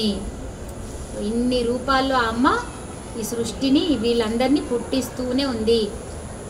ఎలా పుట్టించింది, ప్రచండ. చండ అంటే ఎలా, దుస్సాధ్యం. ఇంకా ఆమె ఎలా ఉంటుందంటే ఇంకా ఆమెను ఎవ్వరూ ఎదుర్కోలేరు. ఇప్పుడు సృష్టి చేసేటప్పుడు ఆమె ఎంత ప్రసన్నంగా చేస్తుందో లయం చేసుకునేటప్పుడు కూడా అంత భయంకరంగా ఉంటుంది. ప్రచండ. అందుకే అమ్మ ఎప్పుడు మీకు ప్రసన్నంగా కనిపిస్తుందా, అందుకే బాగా మీకు ఎవరు ఇష్టం లేదంటే ఎవరినంటాం, అమ్మని. ఎందుకంటే అలా బాగా ప్రచండగా మారేది ఎవరు, అమ్మలే కదా. మరి ఇంత ప్రచండ అని పేరులోనే పెట్టుకున్నప్పుడు మనం ఎందుకు ప్రచండులం కావద్దు. మరి ఏడు నుండే వచ్చింది, నేను కూడా అనుకున్నాను నాకు ఎక్కడి నుండి వచ్చింది అబ్బా అన్నాను. ఇక్కడ నుండి వచ్చిందా. ప్రచండాజ్ఞ. మీరు ఎవరి మాట వింటారబ్బా, శక్తివంతుడు చెప్తే వింటారు, బలహీనుడు చెప్తే వింటారా? అంటే ఆమె ఎంత ప్రచండం, ఆమె ప్రతాపమే ఒక ఆజ్ఞ అన్నమాట, శాసనం. ఇక మళ్ళీ దానికి ధిక్కరించి వెళ్ళేది లేదు. పంచభూతాలు ఎప్పుడైనా ఆమెను దాటెళ్ళాయా, ఋతువులు ఎప్పుడైనా ఆమెను దాటెళ్ళాయా, సూర్యుడు ఆమెను ఎప్పుడైనా దాటెళ్ళాడా, చంద్రుడు ఆమె మాట వినకుండా ఎప్పుడైనా ఉన్నాడా? మనము చిల్ యార్, ఏం కాదు, ఇట్స్ ఓకే అని మనలో ఎవరు చెప్పేది? ఆ బండాసురుడే. ఏం కాదు, ఈ ఒక్కరోజుకి దాటేయచ్చు, ఏం కాదు, ఇట్స్ ఓకే, చిల్. అలా ఇట్స్ ఓకే అని ఎప్పుడెప్పుడైతే అంటూ ఉంటుందో మన లోపల ఉన్న దేవతలు, ఇంద్రియాశక్తులు ఏవైతే ఉన్నాయో అవి వీక్ అవుతూ స్టార్ట్ అవుతాయి. అవి ఎప్పుడైతే బలహీన పడతాయో మీ మనసు బుద్ధి బలహీన పడుతుంది. ఒక్కసారి ఆమె ఉండేదే ఆ రూపంలో, బుద్ధి రూపంలో. కాబట్టి ఒక్కసారి అది బలహీన పడితే మీరు ఆ రాక్షస ప్రవృత్తిలోకి వెళ్ళిపోతారు. అప్పుడు మీరు పట్టేదంతా దుస్సంగత్యం, వినేదంతా అంటే ఏది విన్నా ఏది చేసినా లోకానికి చెడు మీకు చెడే తప్పించి మంచి అనేది ఏమీ ఉండదు. అప్పుడు ఆమె ఎలా వస్తుంది? దేవకార్య సముచ్యత. రాముడికి కోపం ఉందా లేదా? రామాయణం, రాముడికి కోపం ఉందా లేదా? ప్రచండాజ్ఞ దగ్గర వచ్చిందమ్మ ఈ పేరు, అందుకే చెప్పాలి. అసలు రాముడికి కోపమే లేదంటారు కదా మీరంతా. ఎప్పుడు రాముడిని మంచిగా చూపించినారు కదా సీరియల్లో, వాళ్ళని కొడతా నేను ఒకసారి.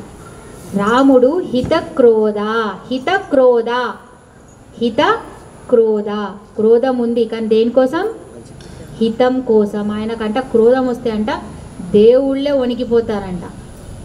అసలు ఈ యాంగిల్ రాముడిది ఎంతమందికి తెలుసు? తెలియదు. రాముడు హితక్రోధ. మన్యు అంటే కూడా దైవికమైన ఆగ్రహం, అంటే మంచి కోసం చేసే పని. కోపం ఉంది, ఆగ్రహం, కానీ దేనికోసం? మంచి కోసం. సమన్యు అంటే ఇంకా మంచిది. అది నాకు కొడుకు పేరు అన్నమాట, కానీ వాడికి ఎక్కువ కోపం రావద్దని కోరుకుంటున్నాను దేవుడా. ప్రతిష్ట ఎలా ఉంది అమ్మ? ఈమె ఎప్పుడు తిష్టేసుకొని కూర్చుంటుంది. నన్ను అంటారేమో, మంగళవారం 8 నుంచి 9 వరకు తిష్టేసుకొని కూర్చుంటుంది, లెగదు, మమ్మల్ని లెగనీయదు. మా కాళ్ళు నొప్పి పెడుతున్నా ఆ పనే ఆపదు, ఆమె మాత్రం ఆగదు. ఇక లేచి వెళ్తున్నామని చూస్తే మేమేమైనా కనిపిస్తే మళ్ళీ ఏమైనా అంటదేమో, మళ్ళీ కోప్పడుతుందేమో, మళ్ళీ అందరి ముందు లేచి వెళ్ళిపోతున్నావేం కూర్చో అంటదేమో, మా పరువు తీస్తుందేమో అని భయానికి కొంతమంది అక్కడే అలా ఆగిపోతారు. ఎందుకు? నేను ఏం చేస్తాను? మంగళవారం 8 నుంచి 9:30 వరకు ఏం చేసి కూర్చుంటా? తిష్ట వేసుకొని కూర్చుంటా కాబట్టి కదా. ఎలా తిష్ట వేసుకొని కూర్చుంటా? ఇంకా బాగా తిష్ట. ఇదో కూర్చుంటే మామూలుగా కూర్చుంది ఉంది అంటే ఇది నా స్థానం అంటాం. బాగా కూర్చుంది ఇంకా నొక్కి ఒక్కాడించాలంటే మీరు మంగళవారం 8 నుంచి 9:30 వరకు నా కాళ్ళు బట్టి నా చేతులు బట్టి ఇలా లాగినా నేను పోనబ్బా. అప్పుడు ఏంటన్నట్టు నేను తిష్టేసుకొని కూర్చున్నట్టే కదా. అమ్మ కూడా అలా తిష్టేసుకొని కూర్చుంది. అలా ఎలా చాలా చక్కగా తిష్ట వేసుకొని కూర్చుంటుంది అంట. తిష్ట అంటే ఏంటి? అసలు ఆమె లేనిది ఇది నడుస్తుందా ఈ సృష్టి? అంటే ఆమె ఏంటి? ఆధారభూతం, అది దాని అర్థం. అలా బాగా తిష్ట వేసుకొని కూర్చుందమ్మ. మీరు ఉండండి, మీరు సృష్టి జరగండి, జరగకనివ్వండి, ఏదైనా అవ్వండి, నేను మాత్రం ఉంటాను. మీరు రండి రాకపోండి, నేను మాత్రం ఉంటా. సో ఆ తిష్ట వేసుకున్న తల్లి ఎలా కూర్చుంది? ప్రకటాకృతి, ఆకృతి తీసుకుంది. ఎలా ప్రకటీకృతం అయ్యింది? ఎలా ఒక ఆకృతి, ఒక రూపం తీసుకొని. ఏంటా రూపం? సృష్టి. ఒక్కొక్కరికి ఒక రూపం తీసుకుందబ్బా. మీరు ఏ రూపమైనా తీసుకోండి, కానీ ఆ రూపం అంట ఒకటే అమ్మా. ఆమె మనం కావాలంటే కనిపించదు, ఆమె కనిపించాలి అని అనుకుంటేనే కనిపిస్తుంది. అది గుర్తుపెట్టుకోండి, అదే ఆమె దయ. అందుకే చెప్పాను, మీరు బావిలో పడిన తర్వాత చెయ్యి పైకి ఇచ్చి నన్ను రక్షించండి రక్షించండి అని అంటున్నా, మీకు తెలుసా ఆ బావి కొనాల అంచుల్లో ఉండి 10 మంది అయ్యో పడిపోయాడే, కాపాడు, ఏ హెల్ప్, హే బచావ్ అంటారు. వాడేమో కింద నుంచి బచావ్ బచావ్ అని, అదే బచావ్ అని ఇలా చెయ్యి ఇస్తాడు. పైన ఉన్న వాళ్ళందరూ హే బచావ్, హే హెల్ప్ అంటారు. అరే నువ్వు హెల్ప్ అంటే నువ్వు కూడా ముందు చెయ్యి ఇయ్యరా కిందికి. వాడ చెయ్యి పట్టుకొని పైకి వస్తాడు, కానీ చెయ్యి ఎవ్వరు ఇవ్వట్లేదు. అంటే దాని అర్థం ఏంటి? వాడి కింద నుంచి అరుస్తుండాలి. అలాగే ఆ పైన ఉన్న అమ్మ, కింద ఉన్న మీరు ఎంత అరుస్తున్నా ఆ అమ్మ చెయ్యి ఇస్తేనే మీరు లాగబడతారు. మీరు చెయ్యి పైకి ఇచ్చి అమ్మ అమ్మ అంటే ఆమెకు ఆ దయ రావాలి. ఆమెకు ఆ దయ వచ్చేంత వరకు మీరు చెయ్యి పైకి లేపి పెడుతూనే ఉండాలి. అంటే అంత సమర్పణ భావం, అంత శ్రద్ధ, అంత ఓపిక, అంత నిష్ఠ, అంత తిష్ట మీకు ఉండాలి. మనకు ఉండాలి. కొట్టుకోవాలి. ఇలా మీకు అన్నప్పుడల్లా గట్టిగా కొట్టుకోవాలి, ఎందుకంటే నేను కూడా అందులోనే ఉన్నా కాబట్టి. ఇంకా ఎలా ప్రకటీకృతమైంది? శ్రీచక్రం లాగా. ఇంకా మీకు అవన్నీ శ్రీచక్రంలో ఉన్నాయా? ప్రకట యోగినీలు అని ఉంటారు, పరాపర రహస్య యోగినీలు ఉంటారు. వీటన్నిటి రూపంలో కూడా అమ్మ ప్రకటీకృతం అవుతోంది. టైం ఎంత అవుతుందన్నా?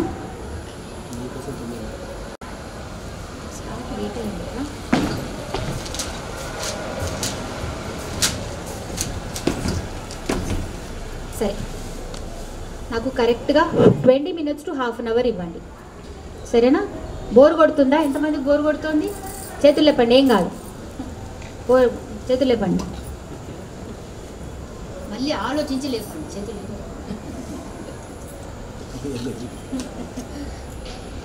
నేనేం అనలేదు. ఎవరికైనా బోర్ కొడుతుందా?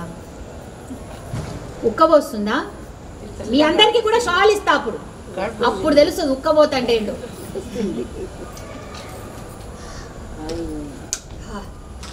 లోపల నుంచి దుబాయ్లో ఉన్నట్టుంది, సహారా ఎడారిలో ఉన్నట్టుంది. మీరైనా లైట్లో వెనుకున్నారు, లైట్లో ముందున్నాం కదా. మేడం మంచిగా మీరు లైట్ వెనకపోయారు, మళ్ళీ ముందుకు వచ్చేసారు కదా. బాగున్నారా? వేడి లేదా? అమ్మా, ఆమె మిమ్మల్ని అగ్గి దగ్గర కూర్చోబెట్టించిన ఆ అగ్గి తగలకుండా అయ్యే గాలి కూడా ఆమెనే అవుతుంది, గుర్తుపెట్టుకోండి. కానీ ఆ ధైర్యం చేసి ముందు మీరు ఆ అగ్గిలో దుంకుతారా అనేది మాత్రం ఆమె చూస్తుంది. ఎందుకంటే ధైర్యం లేనోడికి ఆమె దక్కదు. తర్వాత పేరు అదే వీరమాత, ప్రాణేశ్వరి, ప్రాణదాత్రి, పంచాశత్ పీఠ రూపిణి. ప్రాణేశ్వరి ఎలా ఉంది? ఆ ప్రాణానికే ఈశ్వరి, నియామకురాలు. పంచ ప్రాణాల, మీకు ఎన్ని ప్రాణాలు? ఒక ప్రాణమా పంచప్రాణాలా? పంచప్రాణాలు. పంచప్రాణాలు ఏది చెప్పండి? పంచప్రాణాలు వెయ్యండి, చెప్పండి. ప్రాణ, వ్యాన, అపాన, ఉదాన, సమాన. ఇన్ని రకాలుగా అమ్మ వాయు రూపంలోనే, ప్రాణం రూపంలో, ఇన్ని వాయు రూపంలో మన లోపల తిరుగుతోంది. వాయుదేవుడి కొడుకెవరు? వాయుదేవుడి కొడుకెవరు? హనుమంతుడు. ఆయనకి ఎన్ని ముఖాలు? పంచముఖాలు. అందుకే అసలు నిజం చెప్పాలంటే మీరు హనుమంతుడిని పూజిస్తే మీరు ఏం చేస్తున్నారు? ప్రాణాయామం చేస్తున్నారు. ప్రాణాయామం చేస్తే ఏమవుతుంది? ప్రాణాయామం చేస్తే ఏంటది? యోగ మార్గమే. ప్రాణాయామం చేయగా చేయగా ఏమవుతుంది? కుండలిని జాగృతం అవుతుంది. కుండలిని జాగృతం అయితే ఏమవుతుంది? కింద ఉన్న శక్తి వెళ్ళి పైన ఉన్న శివుణ్ణి కలుస్తుంది. అందుకే ఎప్పుడైతే హనుమంతుడు వచ్చాడో అశోకవనంలో, అంటే లంకలో ఉన్న సీతమ్మని ఎక్కడికి చేర్చాడు? రాముడి దగ్గరికి చేర్చాడు. సో ఎవరైతే యోగ చేయలేరో, మాకు ఇవన్నీ కావన్నారో, వాళ్ళు రామాయణం విన్నా, హనుమంతుడు వచ్చినా, మేము సీతమ్మని రాముని కలిపాడన్న స్టోరీ విన్నా, మీరు తెలియకుండా ఆ భక్తి భావంలో మీ కుండలిని జాగృతం అవుతూనే ఉంది. మన సనాతన ధర్మం గొప్పతనం అది. భక్తి ఉంటే చాలు, నువ్వు డబ్బు పెట్టకు, ఎక్కడికి వెళ్ళకు, నీలో ఉన్న శక్తిని ఆ శివుడితో నేను కలుపుతా అంటదా అమ్మ. భక్తికి ఎప్పుడైనా డబ్బు పెట్టాలా? యోగ నేర్చుకోవాలంటే డబ్బు పెట్టాలి, జ్ఞానం కావాలంటే డబ్బు పెట్టాలి, మిగతా ఇంకే విధానమైన డబ్బు. భక్తికి డబ్బు కావాలమ్మ. భక్తికి ఎవరు కావాలి? మనం. అందుకే హనుమంతుడు వస్తాడు, వాయుదేవుడు, పంచప్రాణాలు, పంచముఖ ఆంజనేయ స్వామి. అసలు రామాయణము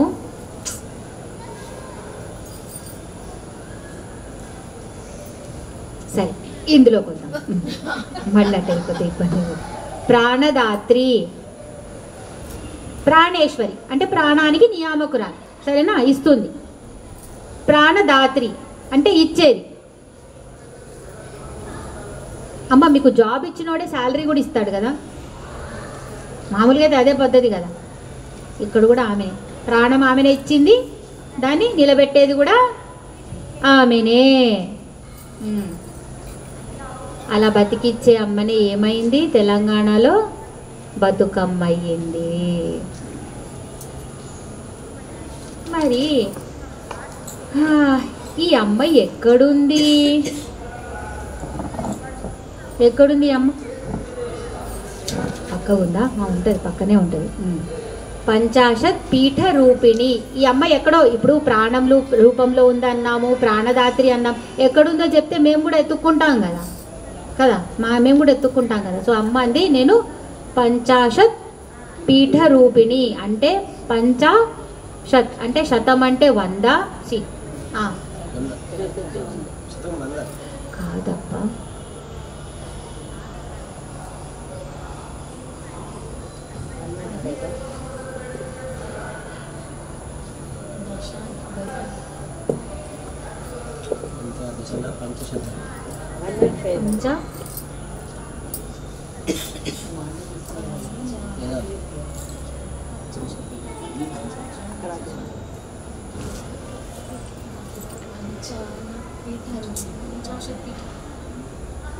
ఇప్పుడు విడదీస్తుంటే నాకు ఎందుకంటే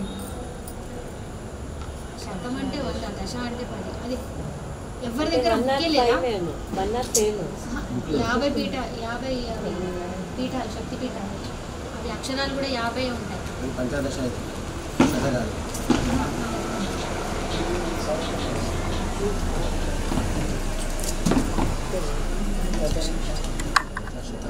రూపిణి. సో మొత్తానికి 108 ఉంటాయి పీఠాలు, ఎక్కువగా ప్రామినెంట్గా ఉండేది. అందులో ఇప్పుడు మనం మనలో ఎలా తిరుగుతుందో అందులో 50 చెప్పుకుంటాం. తెలుగులో అక్షరాలు ఎన్ని?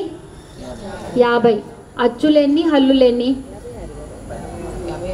16 అచ్చులు, 34 హల్లులు. ఇప్పుడు అచ్చులు 16 అనేది ఇక్కడ విశుద్ధి చక్రం దగ్గర ఉండే నంబర్ కూడా 16 అని. లోపలికి నేను వెళ్ళాను, అది ఆల్రెడీ ఒకసారి ముందు చెప్పాను కాబట్టి దాని దగ్గర నేను వెళ్ళను. మీకు ఎన్ని చక్రాలు లోపల తిరుగుతున్నాయి? షట్చక్రాలు, 6 చక్రాలు. ఎలా ఉంటాయి?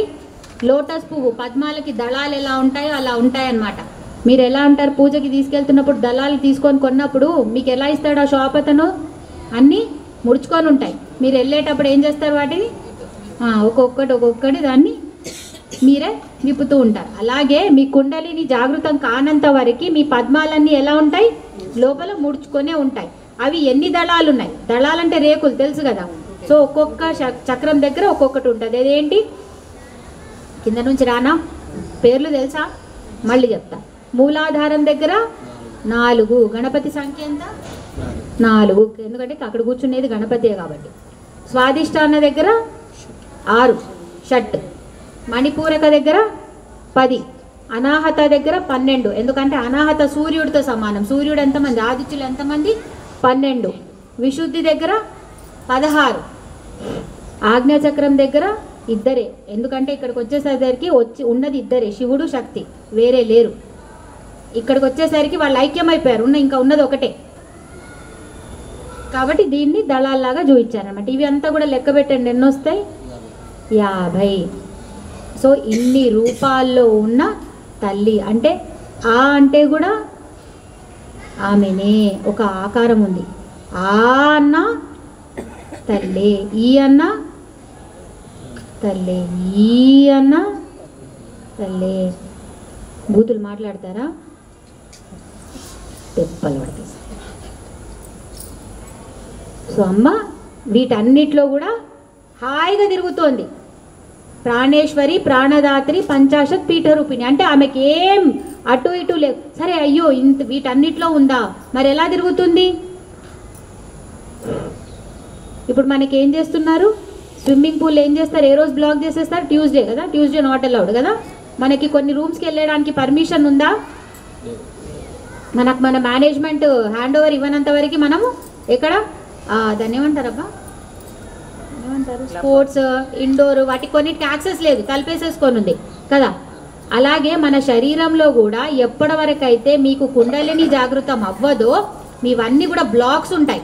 అంటే తాళాలేసి ఉంటాయి ఒక్కొక్క చక్రం దగ్గర. ఆ తాళాలేసి ఉండడమే ఏంటి తెలుసా? రోగం. అయ్యో నిజంగానే జబ్బులే ఒక్కొక్కటి ఒక్కోలాగా వస్తుంది. జబ్బులు కూడా అలా బ్లాక్ ఉన్నవే అవే రోగాలై వస్తాయి, లేకపోతే వ్యసనాలై వస్తాయి, లేకపోతే మీ గుణాలై వస్తాయి. ఆమె ఎలా ఉంటుంది? విశృంఖల, వివక్తస్థ, వీరమాత, వియత్ప్రసు. శృంఖల అంటే ఆమెకి సంఖ్యలు లేవు. అంటే ఆమె ఈ మొత్తం షట్చక్రాల్లో నా ఇష్టం ఉన్న చోట తిరుగుతూనే ఉంటుంది. ఒక దగ్గర ఆజ్ఞాచక్రంలో ఉంటే మరు నిమిషంలో మూలాధారం దగ్గర ఉండొచ్చు. ఆజ్ఞాచక్రం దగ్గర ఉందనుకోండి, మీరు మాట్లాడుతున్నారు, ఒక సాధువు ఉన్నాడు, ఒక యతీశ్వరుడు ఉన్నాడు, మీరు ఆయనతో మాట్లాడుతున్నట్టు ఉన్నప్పుడు ఆ యతీశ్వరుడిలో ఉన్న అమ్మ ఆ టైంలో ఆజ్ఞాచక్రం దగ్గర ఉందనుకోండి, మీరు ఆయన దగ్గరకు ఒక కోరిక కోరి వచ్చారనుకోండి, ఆయన తదాస్తు అన్నాడు అనుకోండి, ఇంకా ఆ అమ్మ కూడా దాన్ని దాటి వెళ్ళలేదు, ఆ పని చేయాల్సిందే. మీరు కూడా మీ పిల్లలకి ఏదైనా దీవించినప్పుడు ఎవరెవరు దీవించినా జరుగుతాయి. ఎందుకు తెలుసా? ఆ దీవించేవాడు ఆజ్ఞాచక్ర స్థానంలో ఉంటే, అక్కడ ఉంటే రైట్ నో అతని పొజిషన్ కుండలినో అది జరుగుతుంది. అందుకే ఏం చేస్తారంటే పిల్లలందరికీ గొప్పవాళ్ళు ఉంటారు కదా, పెద్దవాళ్ళు, వాళ్ళతో మొక్కిస్తూ ఉంటారనమాట. ఎప్పుడో ఒకప్పుడు తదాస్తుంటాడు, ఎవడో ఒకటి చేతిలోంచి మంచి ఏదో పెద్దవాళ్ళు దీవించినప్పుడు మంచిగా దీవిస్తారు కానీ చెడైతే దీవించారు కదమ్మా.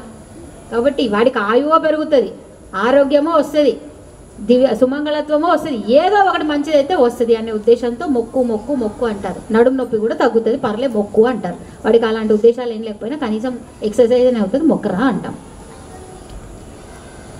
ఆయన మూలాధారంలో ఎడో కూర్చొని ఉన్నాడు అనుకోండి, ఆ యతీశ్వరుడు ఆ రోజు ఆయనకు బాగుంది, ఆయనకు బాగా తినాలనిపిస్తుంది, లేకపోతే లోకం మీద మళ్ళీ సడన్గా ప్రేమ పెరుగుతుంది, అంత లోక వ్యవహారాలు చూడాలనిపిస్తుంది. సో ఏ చక్రం లేదా ఎక్కడ ఉంటే అందుకే ఏ నమ్మకం ఉండదు. ఓ రోజు ఇలా మాట్లాడితే ఇంకో రోజు, ఒక రోజు మీరు బాగా వెళ్ళారు యతీశ్వరుడి దగ్గరికి, భలే ప్రేమగా మాట్లాడాడు. ఎందుకంటే ఆ రోజు ఆయన మొత్తం అనాహత నుంచి పనిచేస్తున్నాడు. ఎంత ప్రేమ గుమ్మరించాడంటే, అబ్బా రోజు ఈయన దగ్గరే ఉంటాను, నేను నా భార్య పిల్లల్ని వదిలేసి వస్తాను, మరి మరుసటి రోజు మీరు సంచేసుకొని వెళ్ళిపోయినారు. ఆ రోజు ఇంక మరుసటి రోజు మీరు వెళ్ళిన రోజు ఆయన విష్ణుది దగ్గర ఉన్నాడు, ఇక శివుడిలాగా చేస్తున్నాడు. అన్నాడు, హై నిన్నేమో ఇంత ప్రేమ మాట్లాడి ఈరోజు దొబ్బే అంటాడేంటి నన్ను అని. ఎందుకంటే ఆయన అలా ఉంటాడు, విశృంఖల, సంఖ్యలు లేవు ఆయనలో. కుండలిని ఒక రోజు అటు తిరుగుతూ, ఒక రోజు ఇటు తిరుగుతుంది. అర్థమైందా? స్టోరీ బాగుంది కదా. మామూలుగా చెప్పాను అనుకో, అధర్మం నుంచి ధర్మం వైపుకి, కులం నుంచి అకులం వైపుకి, అక్రమం నుంచి క్రమం వైపుకి. అంటే మీకు మీ కళ్ళు ఇలా అనవు, మీ పళ్ళు బయటికి కనిపించవు, బోరు కొడుతుంది. పోనీ ఇది అర్థమైంది కదా విశృంఖల అంటే. ఇప్పుడు చెప్తా. ఎవరైనా పోలీసు వాళ్ళు ఉన్నారా ఇక్కడ రైట్ నో? లేరా? సరే మీరే జైలు సూపరింటెండెంట్ అనుకోండి. అబ్బా మీ జైల్లో ఒక 50 మంది ప్రిజనర్స్ ఉన్నారు. అంటే ప్రిజనర్స్ అంటే ఏమన్నా ఖైదీలు ఉన్నారు. అబ్బా బాగా తెలియవచ్చు. ఖైదీలు ఎక్కడ ఉంటారు నాన్న? జైల్లోనే ఉంటారు, నాకు తెలుసు. జైల్లో ఎక్కడ ఉంటారు? సంఖ్యలు. సో ఎక్కడ వేస్తే వాళ్ళని ఆ ఊచల వెనక ఉంటారు, తాళాలు వేసి ఉంటారు. సూపరింటెండెంట్ మాత్రం ఏం చేస్తాడు? బారికేడ్ 1 నుంచి 2, 3 ఎక్కడైనా తిరగవచ్చు. అది జైలు కదా పద్ధతిగా. జైలు అంటే ఎవరి కోసం? ఖైదీల కోసం. ఖైదీల కోసం అంటే వాళ్ళు బయట తిరగగలరా? తిరగలేరు, బ్లాక్, ఎక్కడికక్కడే ఉంటారు. కానీ జైల్లో ఉన్న సూపరింటెండెంట్ మాత్రం ఎక్కడ పడితే అక్కడ తిరుగుతాడు. ఆయనకి ఏమైనా సంఖ్యలు ఉన్నాయా? లేవు. సో మనందరినీ బంధాల్లో పెట్టే తల్లి మాత్రం బంధం లేకుండా తిరుగుతూనే ఉంటుంది. మరి మనం ఆమెని చేరాలంటే ఏం చేయాలి?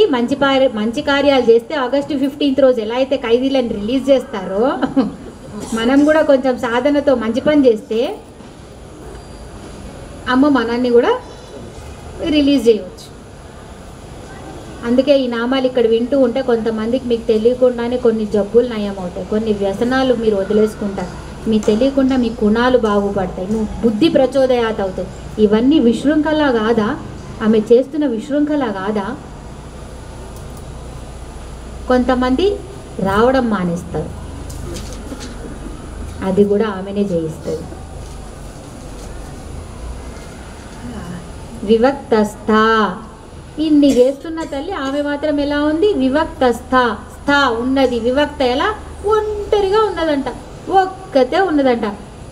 ఖైదీలు 50 మంది, సూపరింటెండెంట్ జైలర్ ఎంత మంది? ఒక్కొక్క ఖైదీకి ఒక్కొక్క జైలరా? కాదా? ఒకటేనా? అంతే. ఆమె మాత్రం ఒక్కతే. మైసూర్ పాక్ చేసే ముందు అదంతా చేస్తారు కదమ్మా, అప్పుడంతా ఒకటే కదా. ఆ తర్వాత ఏం చేస్తారు? మంచిగా పీసులు చేసి ఎవరికి ఎంత కావాలో పావు కిలో, కేజీ, అర్ధ కిలో పెట్టరు.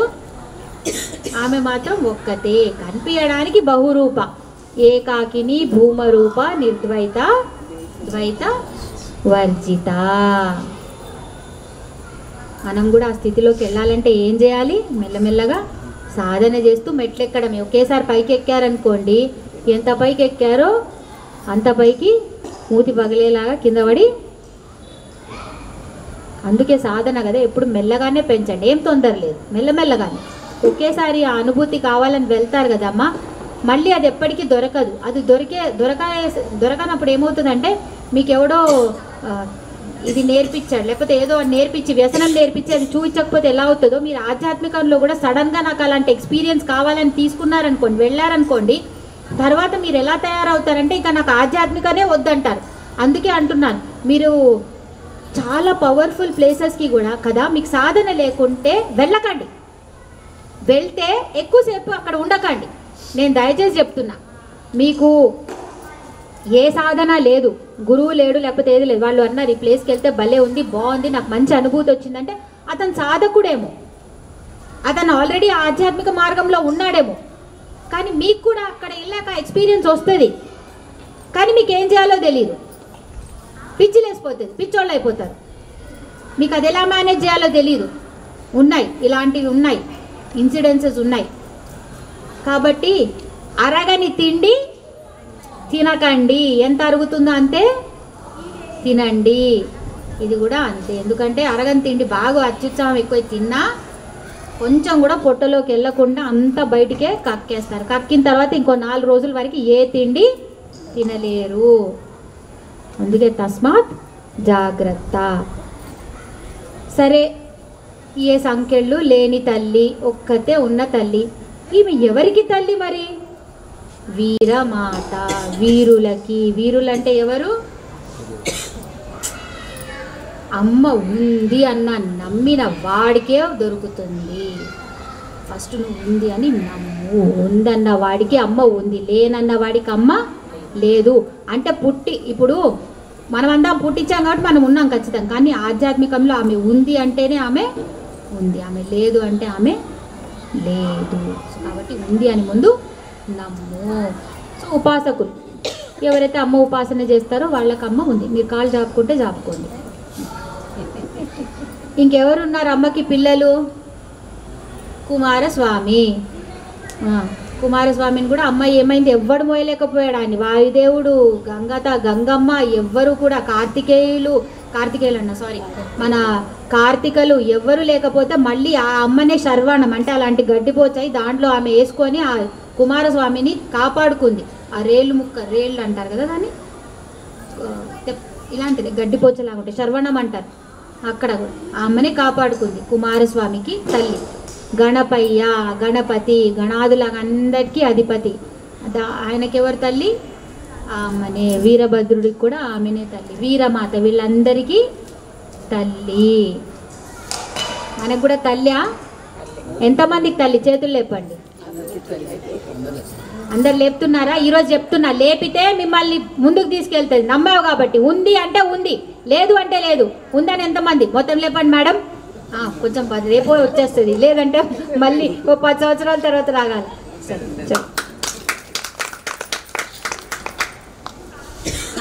సో ఇలా ఉన్న తల్లి ఆమె వియత్ ప్రసూ కనిందంటే ఎవరిని కనింది? వియత్ అంటే ఏంటి? ఆకాశం. ఆకాశం నుంచి అన్నీ వచ్చాయి. ఆకాశం నుంచి ఏమొచ్చింది? వాయువు వచ్చింది. వాయువు నుంచి ఏమొచ్చింది? అగ్ని వచ్చింది. అగ్ని నుంచి నీరు వచ్చింది. నీరు నుంచి భూమి వచ్చింది.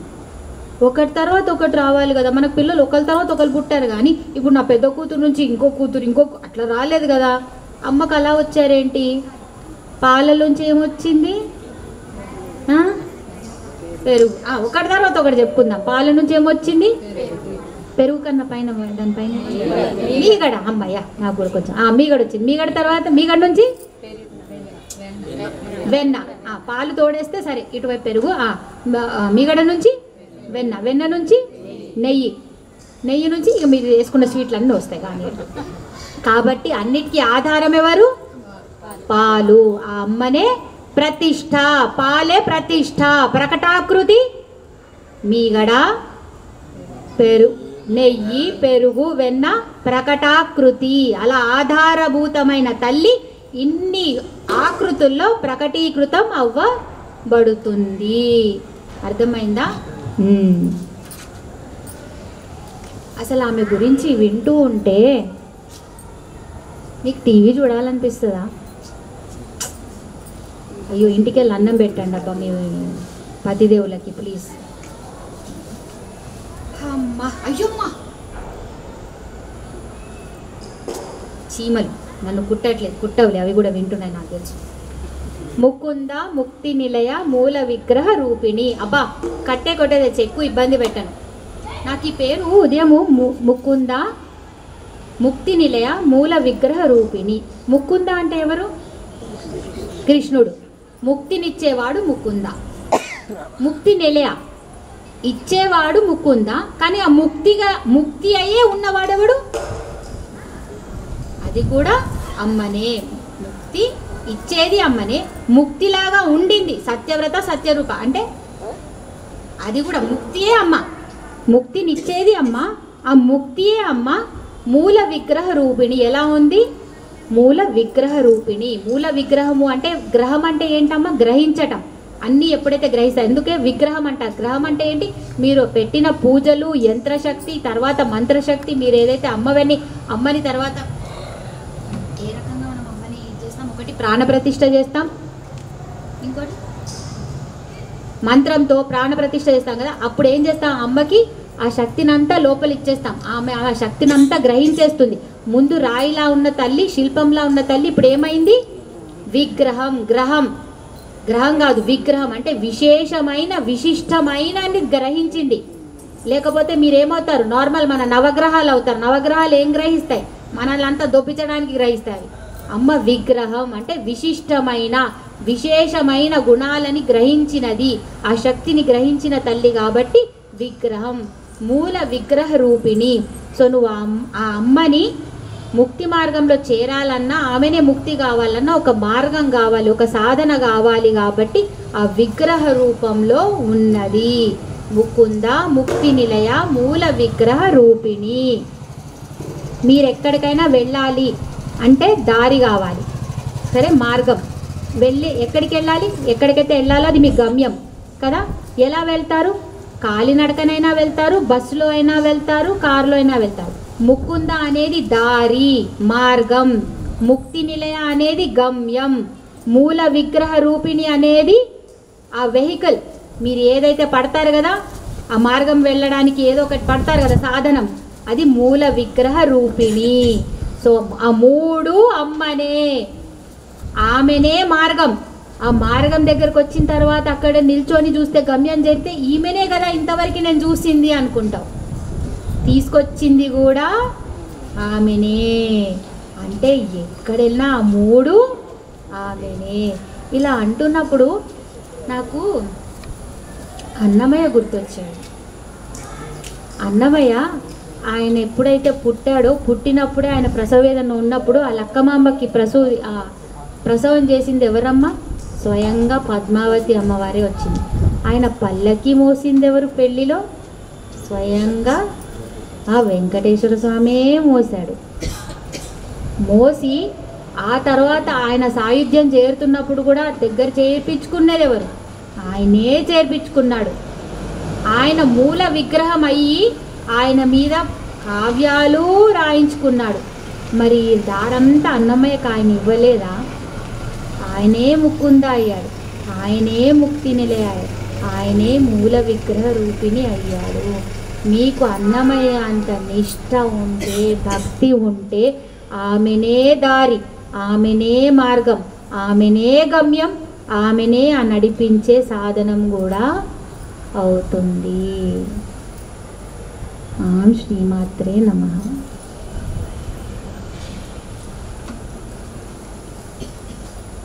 అందరు చప్పట్లు కొట్టండి అబ్బా ఒకసారి. ఎందుకు తెలుసా? 840 నామాలు జరగడం అనేది సామాన్యమైన విషయం కాదు.